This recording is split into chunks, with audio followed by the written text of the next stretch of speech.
नमस्कार, जय हिंद साथियों। स्वागत है आप सभी का आपके अपने यूट्यूब चैनल अमन स्टडी पॉइंट में। साथियों, इस वीडियो में सीटेट प्रीवियस ईयर यानी 28 जुलाई 2013 के मैथ के प्रश्नों को देखेंगे जो आपके प्राथमिक स्तर के पेपर में पूछे गए थे। तो चलिए शुरू करते हैं वीडियो को और वीडियो में पूरे अंत तक बने रहिएगा। पहला प्रश्न है, देखेंगे आप सभी के स्क्रीन पर। निम्नलिखित में से कौन सा एक मुक्त अंत वाला प्रश्न है? तो देखेंगे, ऑप्शन है आप सभी के स्क्रीन पर। इस प्रश्न का सही जवाब आपका जाएगा ऑप्शन डी के साथ। 2.7 से बड़ी कोई चार संख्या लिखिए। तो हम 2.7 से कोई भी चार संख्या लिख सकते हैं, 3, 5, 7, 9 या फिर 12, 15, 20, 18, कुछ भी लिख सकते हैं। ये है मुक्त अंत वाला प्रश्न। 2/7 से 7/7 कितना ज़्यादा है? तो इसमें 7 में से 2/7 माइनस करेंगे तो ऑटोमेटिक आंसर आ जाएगा। तो ये मुक्त वाला नहीं है, तो डी के साथ आंसर जाएगा। चलेंगे अगले प्रश्न की ओर। कक्षा 2 के शिक्षार्थियों को सरल आकृतियों, उसके लंबे और किनारों से परिचय कराने का सबसे उत्तम उपकरण है। इस प्रश्न का सही जवाब होगा ऑप्शन बी। चलेंगे अगले प्रश्न की ओर। प्रीवियस ईयर के क्वेश्चन हैं, आप लोग ऑप्शन देख लेंगे। ऑप्शन आप सभी के स्क्रीन पर है, हम यहाँ पर केवल आंसर देखेंगे। जहाँ पर एक्सप्लेन करना होगा न्यूमेरिकल में, वहाँ हम थोड़ा सा एक्सप्लेन कर देंगे। अगला प्रश्न है, देखेंगे। निम्नलिखित कक्षा 5 की पाठ्यपुस्तक में से एक सवाल है। यहाँ 4 खंभे हैं जिनका माप क्रमशः 105 सेंटीमीटर, 215 सेंटीमीटर, 150 सेंटीमीटर, 235 सेंटीमीटर है। यदि उन्हें समान लंबाई के टुकड़ों में काटना है तो प्रत्येक टुकड़े की अधिकतम लंबाई क्या होगी? यह सवाल रिक्त स्थान के लिए पूछा गया है, यानी किस लिए पूछा गया है। इस प्रश्न का सही जवाब जाएगा ऑप्शन डी के साथ। ऑप्शन डी के साथ आंसर लगा लेंगे। चलेंगे अगले प्रश्न की ओर। अगला प्रश्न है आप सभी के स्क्रीन पर। निम्नलिखित कक्षा 3 की पाठ्यपुस्तक में से एक समस्या है। निम्नलिखित समस्या को हल करने के लिए कौन सी गणितीय संक्रिया का प्रयोग किया जाएगा? एक दूध वाला 10 दिन में 1410 लीटर दूध बेचता है। वह एक दिन में कितने लीटर दूध बेचता है? उपयुक्त सवाल में ब्लूम के संज्ञानात्मक क्षेत्र की किस दक्षता की ओर संकेत करता है? तो साथियों, यह आपका प्रश्न है, यह संकेत करता है विश्लेषण की ओर। ऑप्शन डी इस प्रश्न का सही जवाब होगा। चलेंगे अगले प्रश्न की ओर।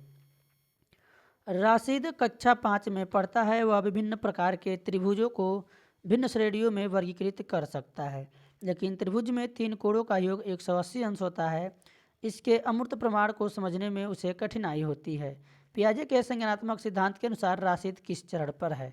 तो वीडियो की क्वालिटी अगर थोड़ी सी साफ नहीं आ रही होगी तो आप लोग क्वालिटी में जाकर एक बार उसके रेजुलेशन को बढ़ा लेंगे। इस प्रश्न का सही आंसर जाएगा ऑप्शन बी की ओर, मूर्त संक्रियात्मक अवस्था। अगला प्रश्न है, राष्ट्रीय पाठ्यचर्या की रूपरेखा 2005 के अनुसार गणितीय शिक्षा का मुख्य उद्देश्य बच्चे की गणितीकरण की क्षमताओं का विकास करना है। स्कूली गणित का सीमित लक्ष्य है लाभप्रद क्षमताओं का विकास। यहाँ गणितीकरण बच्चे की रिक्त स्थान क्षमताओं का विकास करने की ओर संकेत करता है। तो इस प्रश्न का सही जवाब जो आपका जाएगा ऑप्शन ए के साथ जाएगा। चलेंगे अगले प्रश्न की ओर। अगला प्रश्न है आप सभी के स्क्रीन पर। एक अच्छी पाठ्यपुस्तक की विशेषताएं हैं। यहाँ पर इस प्रश्न का ऑप्शन आप सभी के स्क्रीन पर है। आंसर यहाँ पर इसका जाएगा ऑप्शन बी के साथ। यहाँ पर अ और ब दोनों सही होंगे। चलेंगे अगले प्रश्न की ओर। देखेंगे अगला प्रश्न, राष्ट्रीय पाठ्यक्रम की रूपरेखा 2005 पर बल देती है। तो यह किस पर बल देती है? ऑप्शन यहाँ पर सही होगा इस प्रश्न का बी के साथ आंसर लगाएंगे। अगला प्रश्न है, 5, 10 और 35 के सबसे छोटे सार्वगुणज और सबसे बड़े सार्वगुणनखंड का अंतर है। तो 5, 10, 15 का एलसीएम निकालेंगे यहाँ पर। तो आप लोग अपने नोटबुक में निकालेंगे। सबसे छोटा सार्वगुणज कहा है 5, 10, 35। तो यहाँ पर देखेंगे 10 से 35 डिवाइड नहीं होगा, तो 35 का हम दुगुना करेंगे तो होगा 70। 70 देखेंगे 35 से डिवाइड होगा, 10 से भी डिवाइड होगा और 14, 25, 70 5 से भी डिवाइड होगा। अगर आपको इस प्रकार से ट्रिक नहीं समझ में आ रहा है तो आप एक बार यहाँ पर 5, 10, 35 लिखेंगे। जिस प्रकार आपने पहले बचपन में लगाया था। तो इसको डायरेक्ट 5 से डिवाइड करेंगे, 5 एकम 5, 5 दूना 10, 5 सत्ते 35। अब देखेंगे इसमें कोई भी कॉमन नहीं है, कोई डिवाइड नहीं होगा, तो 5 के गुणा 2 में होगा, 5 गुणे 2 गुणे 7 यानी 70 आएगा। ये जब 70 आएगा तो सबसे छोटे सार गुणनखंड की बात किया है, 5, 10 और 35। तो 5 से डिवाइड करेंगे तो 10 भी डिवाइड हो जाएगा। ऐसे आपने निकाला था HCF यानी महत्तम समापवर्तक मसा। तो 5 दूना 10 डिवाइड हो जाएगा, 5 से 35 भी डिवाइड होगा, 5 सत्ते 35, मसा होगा 5। इनका अंतर यानी इसको जब घटाएंगे 70 में से 5 तो आपको ज्ञात होगा 65। तो उम्मीद है कि आप सभी को समझ में आया होगा। नहीं आया होगा तो एक बार बैक जाकर वीडियो को, इस प्रश्न को दोबारा देख लीजिएगा। तो ऑप्शन डी है यहाँ पर 65 आंसर, डी के साथ आंसर लगाएंगे। अगला प्रश्न है 40 नंबर, देखेंगे संख्या 105 के गुणनखंडों की संख्या है। तो इस प्रश्न का सही जवाब बताना है। इस प्रश्न का जो है सही जवाब आपका होगा ऑप्शन बी। देखेंगे 105 है, इसका गुणनखंड पूछा गया है, गुणनखंडों की संख्या कितनी है। तो इसका जब गुणनखंड की संख्या आपको निकालना है तो यह संख्या आपका देखेंगे 5 1 6, 3 से डिवाइड होगी और गुणनखंड करिए, 3 5 से डिवाइड होगी, 21 25 105, और ये 7 से डिवाइड होगी, 7 एकम 7, 7 पच्चे 35। तो यहाँ पर 7 लिख लेंगे। तो इसकी कितनी संख्या है, 1 2 3, 3 यहाँ पर है, ऑप्शन बी में है। चलेंगे अगले प्रश्न की ओर, देखेंगे अगले प्रश्न को। यदि समय अब 2:17 PM है तो अब से ठीक 11 घंटे और 59 के बाद क्या समय होगा। तो प्रश्न को थोड़ा सा समझना है। 2:17 PM पर अभी का समय है, ठीक 11 घंटे 59 बाद पूछा गया है। तो बाद पूछा गया है तो सिंपल इसको ऐड करेंगे यानी जोड़ेंगे, 9 7 होंगे 16, 5 1 6 और एक हासिल जोड़ेंगे तो 7, और 11 2 13 घंटे। अब जो 60 मिनट का 1 घंटा होता है यानी 1 घंटे में 60 मिनट, तो इसमें से 1 घंटा आप यहाँ भेज देंगे तो ये आपका हो जाएगा 14 घंटे और 16 मिनट बच जाएंगे। 76 में से 60 घटा लीजिए, यहाँ पर नहीं समझ में आए तो ये 16 घंटे हो गए।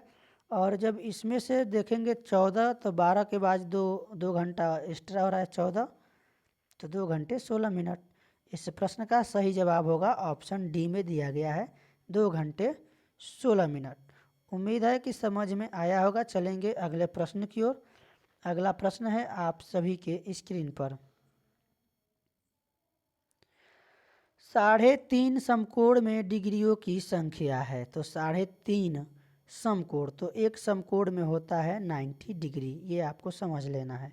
एक समकोण में 90 डिग्री, 3.5 समकोण, तो 3 समकोण में कितना होगा 90 × 3 और प्लस में और आधा, मतलब 90 का आधा निकालेंगे 1/2। तो यहाँ पर देखेंगे 2 से डिवाइड करेंगे, ये आएगा 45 यानी 45 डिग्री। ये प्लस है, यहाँ पर ध्यान रखेंगे, मल्टीप्लाई नहीं करना है नहीं तो आपका आंसर गलत आएगा। और 9 का 27, 270 डिग्री ये होगा, प्लस जोड़ देंगे 45 डिग्री तो 5 हो जाएगा यहाँ पे, और 7 4 11 का 1 2 1 3, 315 डिग्री यहाँ पर देखेंगे ऑप्शन ए में दिया गया है। तो ए के साथ आंसर लगाएंगे।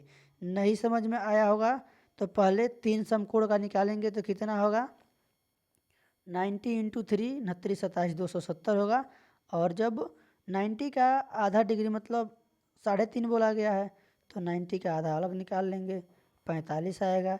जब 45 बार में डिवाइड होगा तो दोनों को जोड़ लेंगे, यहाँ पर ऐड कर लेंगे, 5 7 4 11 3। अब उम्मीद है कि समझ में आ गया होगा। अगला प्रश्न है 11 इकाइयाँ 11 दहाइयाँ 11 सैकड़े किसके बराबर हैं। तो ये लीजिए हमारे 11 इकाइयाँ हो गई, 11 दहाई बोला है तो 11 दहाई लिख लीजिए, 11 सैकड़ा बोला है तो सैकड़ा में 100 यानी 1100, 11 में 100 का गुणा कर दीजिए, 11 दहाई मतलब 11 में 10 का गुणा कर दीजिए, 11 दहा का 110, जोड़ दीजिए 1 1 2 1, और यहाँ पर 2 होगा, 1 2 2 1। तो देखेंगे 12 और 21 1221। इस प्रश्न का सही जवाब आपका ऑप्शन सी में है। सी ऑप्शन के साथ आंसर लगाएंगे। चलेंगे अगले प्रश्न की ओर। 509 और 3028 का योग है। तो 509 लिख लीजिए सिंपल। 509 अंकों में शब्दों में आपने बहुत लिखा है बचपन में। उसके बाद आप क्या करिएगी, 3028 लिखिए। तो पहले तो यहाँ पर हमने 28 लिख लिया, 3000 यहाँ लिख लिया। अब देखिए जोड़ते हैं, 9 8 17, 2 1 3 5 3, 35 37 देखेंगे ऑप्शन बी में है। ऑप्शन बी इस प्रश्न का सही जवाब होगा। जहाँ पे वीडियो क्लियर नहीं दिखाई दे रहा, आप लोग थोड़ा सा वीडियो का रेजुलेशन बढ़ा लीजिएगा। किसी वर्ग का परिमाप 24 सेंटीमीटर है, किसी आयत की लंबाई 8 सेंटीमीटर है। यदि वर्ग और आयत के परिमाप बराबर हो तो आयत का क्षेत्रफल है, बताएंगे यहाँ पर। तो दो तरीके से आप लगा सकते हैं।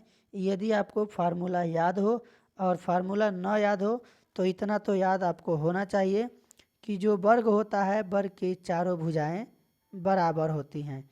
ये मान लीजिए हमारा वर्ग है, और एक जो आयत होता है, आयत की जो है केवल आमने सामने की भुजा बराबर होती है। तो वर्ग का परिमाप है 24, यानी एक भुजा आपका होगा 6 6 6, तभी तो इसका परिमाप 6 चौको 24 हुआ होगा। यानी 4 गुणा भुजा होता है वर्ग का परिमाप। तो 6 मान रखेंगे तभी तो 24 आएगा। समझ सकते हैं? नहीं समझ में आया तो चलिए आपको हम दूसरे तरीके से समझाते हैं। आपको मान लीजिए फार्मूला याद है, 4 गुणा भुजा होता है वर्ग का परिमाप। तो 4 गुणा भुजा लिखेंगे, फिर 24 लिखेंगे, 4 से डिवाइड करेंगे तो 6 ही तो आएगा। तो 6 हमने पहले ही बता दिया कि जब वर्ग की चारों भुजाएं बराबर है तो एक का 6 होगा, तभी तो 6 चौको 24 होगा। इतना समझ में आ गया। आयत की, और किसी आयत की लंबाई 8 सेंटीमीटर है। तो ये है आपकी आयत, इसकी लंबाई है 8 सेंटीमीटर। यदि वर्ग और आयत के परिमाप बराबर हों, यानी दोनों के परिमाप क्या हैं, बराबर हैं। आयत का भी परिमाप क्या है, 24 है। तो यहाँ से आप समझ सकते हैं जब इस आयत की आमने सामने की भुजा कितनी होती है, आमने सामने की भुजा बराबर होती है। तो जब एक 8 है तो इधर भी 8 होगा, नीचे भी 16 16 हो गए। तो 24 के लिए और हमें कितना चाहिए, यानी 8 और होगा तो 24 होगा, यानी दोनों तरफ 4 4 रख देंगे, यानी इसकी चौड़ाई हमको मिलेगी 4। अगर इस तरह आप नहीं लाना चाहते आंसर, हमने अपना देसी ट्रिक लगाया, यहाँ पर देसी तरीके से लगाया कि जब दोनों का परिमाप बराबर है, ये भी 24 है, तो एक लंबाई ऐसे ही दे दिया गया है 24। 8, तो जब ये 8 है तो 8 और 8 मिलके 16 होंगे आमने सामने की भुजा। तो 8 और मिलेंगे तभी तो 24 होंगे। तो चलिए सूत्र भी रख लेते हैं यहाँ पर। आयत का परिमाप होता है 2l प्लस बी। तो यहाँ पर जब 2l प्लस बी ये बराबर 24 रखेंगे तो l का मान लंबाई 8 है, मान लीजिए b पता नहीं है, 24 है। तो यहाँ पर जब इसको 2 8 16 प्लस बी बराबर 24,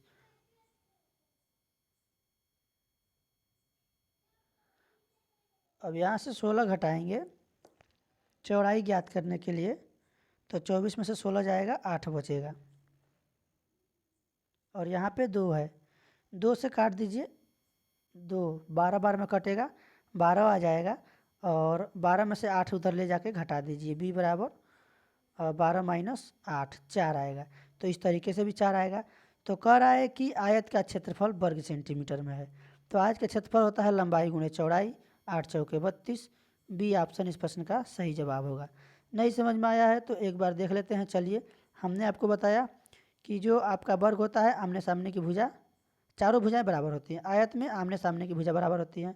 पहले ही आयत का 8 मीटर दे दिया गया है, यहाँ पर देखेंगे 8 सेंटीमीटर, और इसका परिमाप है 24। 24 है तो एक भुजा 6 होगा, तभी तो 6 चौको 24 होगा। तो ये 8 8 16 हो रहा है। तो जब 8 8 16 हो गया तो और 8 चाहिए, तभी तो 24 होगा इसका परिमाप। तो ये 4 मान लिया, 8 चौके 32, लंबाई गुणा चौड़ाई, बिल्कुल शॉर्ट तरीके से। एक प्रश्न को हमने इतना ज़्यादा समय दिया इसलिए ताकि आपको समझ में आ सके, नहीं तो इस प्रश्न में कुछ नहीं है। जिनको समझ में नहीं आएगा उनके लिए बहुत कुछ है। अगला प्रश्न है, संख्या 1 2 3 4 5 में 3 के स्थानीय मान और अंकित मान का अंतर है।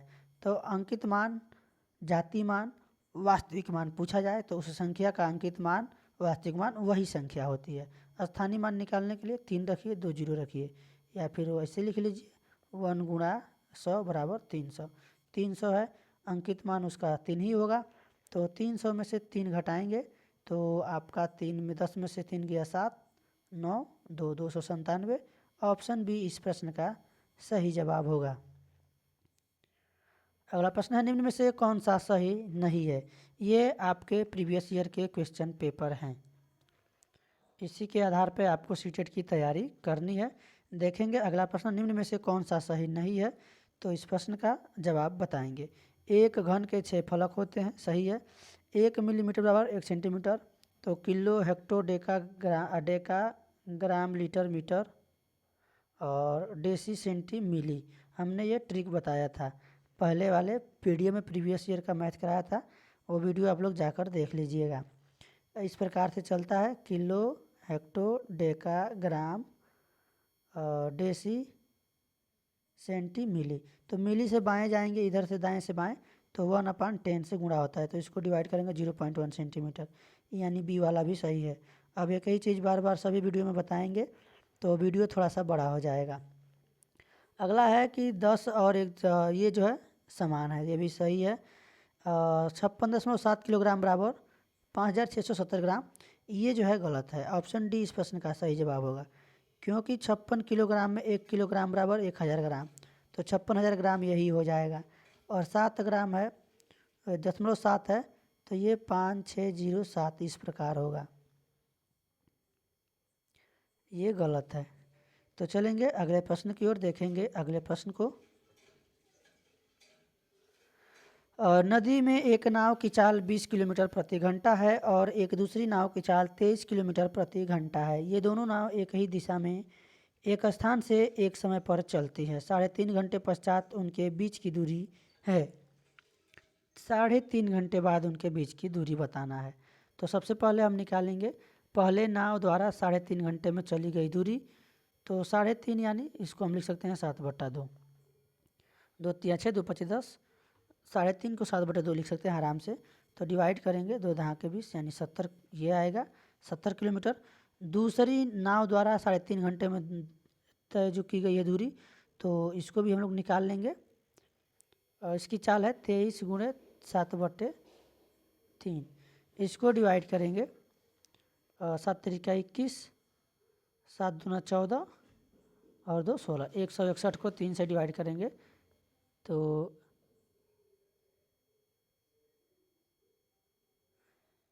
एक नाव की चाल 20 किलोमीटर प्रति घंटे है और दूसरी इसका 2 से है, ये 2 होगा, यहाँ पर 2 होगा।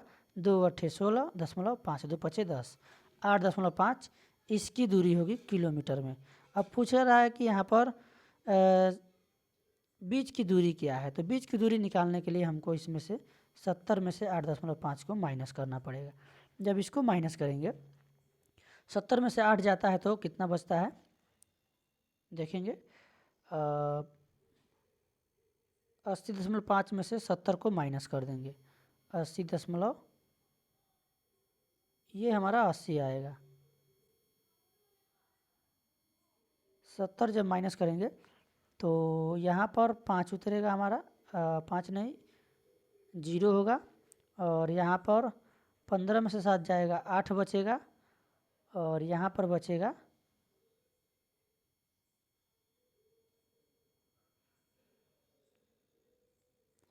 10। यहाँ पर सीधा सीधा घटा लीजिए, ज़्यादा इसमें दिमाग लगाने की ज़रूरत नहीं है। सीधा सीधा 80 है 0.5 है, तो 80 में से 10 जाएगा, कितना बचेगा, 80 में से 70 को डिवाइड करना है, तो 80 में से 70 जाएगा, 10 ही तो बचेगा, और 0.5 है 0.5 लगा दीजिए। ऐसे में अगर नहीं समझ में आता है तो आप ऐसे भी इसको घटा सकते हैं। ऊपर आप लिख लीजिए 80.5, यहाँ पर 70, यहाँ दशमलव रख के 0 रख लीजिए, 5 0, 8 में 7 गया 1, तो 10 दशमलव, यहाँ पे 0.1 अंक के बाद लगा दीजिए, 10.5। ऑप्शन ए इस प्रश्न का सही जवाब होगा। संख्या 90707 को 9 से भाग देने पर शेषफल बचेगा, तो इसको आप लोग भाग दे लीजिएगा। 9 का से डिवाइड करेंगे, 9 दहा के 9 एकम 9, 0 रखेंगे, भाग नहीं जाएगा तो 1 0 उतारेंगे, 7 उतारेंगे फिर से भाग नहीं जाएगा, तो यहाँ पर 9 सत्ते 63, फिर 7 बचेगा, 9 अठे 72, 5, यानी आपका यहाँ पर शेष बच जाएगा 5। एक बार अपने पुस्तक में यहाँ से ऐसे लिख के इसको खुद से भाग दीजिएगा। 5 शेष आएगा। ऑप्शन ए इस प्रश्न का सही जवाब होगा। एक ताज़ा मछली को सुखाने पर उसका भार 1/3 रह जाता है। सुनीता 1500 किलो ताज़ा मछली 25 रुपये प्रति किलो के भाव से खरीद कर उनको सुखाकर 80 रुपये प्रति किलो के भाव पर बेच देती है। इस प्रकार वह कितना कमाती है? तो इसके लिए हमको क्या करना पड़ेगा? सबसे पहले जो है वह जो है 1500 किलो मछली खरीदी है, कितने रेट पे? 25 रुपये के भाव से। तो 25 से गुणा करेंगे, 15 पच्चीस 75, 15 दूना 30 और 7 37, और यहाँ पर 2 जीरो लिखेंगे। 37,500 में मछली खरीदती है। अब कह रहा है कि मछली जो है उसका कितना भाग रह जाता है? 1500 का 1/3 भाग क्या होता है? सूख जाता है। तो 1500 का जब 1/3 भाग निकालेंगे, 3 पचे 15, यानी 500 किलोग्राम सूख जाती है मछलियाँ, यानी इतना कम हो जाएगा। तो 500 मछली जो है 500 किलोग्राम मछली का जब हम मूल्य निकालेंगे यहाँ पर 80 रुपये के अनुसार, तो 8 पचे 40, 8 पचे 40 और 3 जीरो और बढ़ेंगे, यानी 40,000 ये हो जाता है। तो इसके बाद जब हम लाभ निकालेंगे तो टोटल कितना? 40,000 और माइनस का 37,500। मान लीजिए 1/3 रह जाता है तो सूख जाएगा, तो 500 किलो ही तो उसके पास मछली बच रही है और उसको बेच रही है 80 रुपये किलो के भाव से। तो उसको निकाल लेंगे, 40,000 आएगा, 35,000 जब 3700 निकालेंगे तो वो कमाएगी 37,500 है, वो कमाएगी यहाँ पर 2500 रुपये, यानी 2500 उसको लाभ होगा। ऑप्शन बी में है 2500, देखेंगे बी के साथ आंसर लगा देंगे। उम्मीद है समझ में आया होगा। एक बार दोबारा देख लीजिएगा वीडियो को। निम्न प्रतिरूप को देखिए। यहाँ पर देखेंगे संख्या 9 में से 1 घटा करके 8 से भाग दिया गया है तो 1 आया है। 98 में से 2 घटाया गया है तो 12 बटे 96, यानी 1 और 2 आया है। देखिएगा क्रम से चल रहा है। 3 घटा के फिर 8 से भाग दे रहे हैं 987 में, तो 8 बार 8 से, तो 1 2 3 आंसर आ रहा है। इसी प्रकार 4 से भाग दे रहे हैं, 4 घटा के 8 से भाग दे रहे हैं इस संख्या में, तो 1 2 3 4, यानी ये क्रम चल रहा है 1 2 3 4 5। तो ऐसे देखेंगे 6 घटा कर जब 8 से भाग देंगे तो क्या आएगा? तो यहाँ पर आएगा 1 2 3 4 5 6। देखेंगे कौन से ऑप्शन में है, तो 1 2 3 4 5 6 ऑप्शन सी में है। सी ऑप्शन इस प्रश्न का सही जवाब होगा।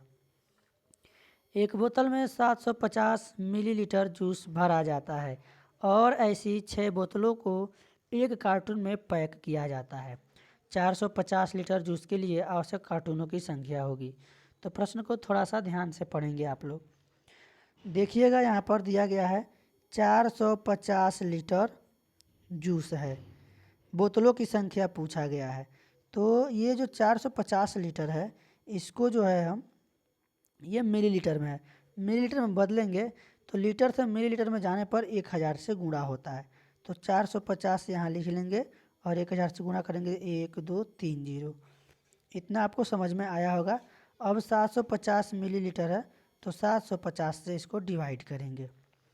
तो यहाँ पर देखेंगे 15 पचे 75, ये जीरो से एक जीरो यहाँ पर क्रॉस कर दीजिए, 15 तिया 45, यानी यहाँ पर आपका बच गया 3000, और 3000 में जब 5 का भाग देंगे तो 5 छक्के 30, यानी 600 ये आएगा। यहाँ तक आपको समझ में आया होगा। अब यहाँ तक आप समझ गए हैं तो आगे भी देख लीजिए। जब कार्टूनों की संख्या हमको निकालनी है, बोतलों की संख्या 600 हो गई, एक कार्टून में 6 बोतल आते हैं तो टोटल 600 बोतल हैं। तो हमें कार्टूनों की संख्या निकालने के लिए 6 से 600 को डिवाइड करना पड़ेगा। यहाँ पर 100 कार्टूनों की संख्या आ जाएगी। ऑप्शन ए इस प्रश्न का जो है सही जवाब हो जाएगा। चलेंगे अगले प्रश्न की ओर। किसी आयताकार बक्से की आंतरिक लंबाई, चौड़ाई और ऊंचाई क्रमशः 4 सेंटीमीटर, 3 सेंटीमीटर तथा 2 सेंटीमीटर है। 8664 सेंटीमीटर घनों को पैक करने के लिए ऐसे कितने बक्सों की आवश्यकता होगी? तो देखिए इसके लिए आपको क्या करना पड़ेगा। जो आयत का क्षेत्रफल होता है,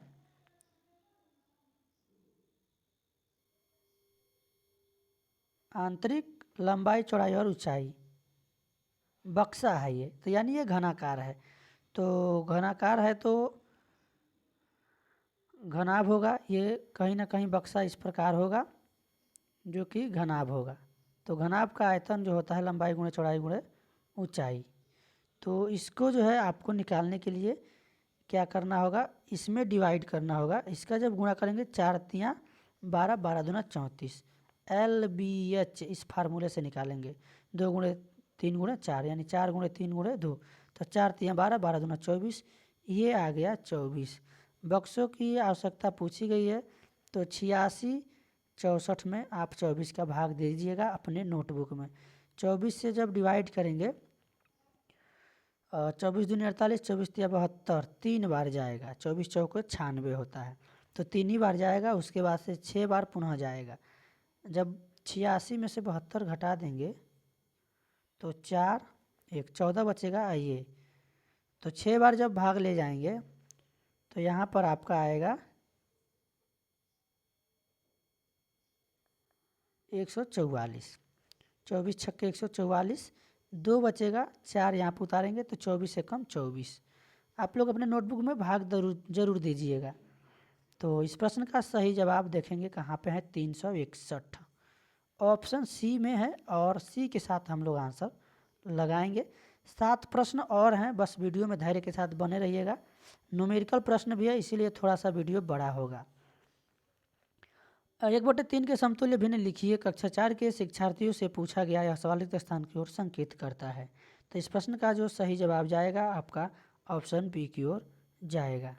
चलेंगे अगले प्रश्न की ओर। अगला प्रश्न है, प्रायः शिक्षार्थी दशमलव संख्याओं की तुलना में त्रुटि करते हैं। उदाहरण के लिए 0.50 0.5 से बड़ा है। इस त्रुटि का सर्वाधिक संभावित कारण हो सकता है। तो ऑप्शन ए इस प्रश्न का सही जवाब होगा। चलेंगे अगले प्रश्न की ओर। एक शिक्षक शिक्षार्थियों को दैनिक जीवन में गणित का अनुप्रयोग विषय के साथ गणितीय जनरल तैयार करने के लिए बढ़ावा देता है। यह गतिविधि है।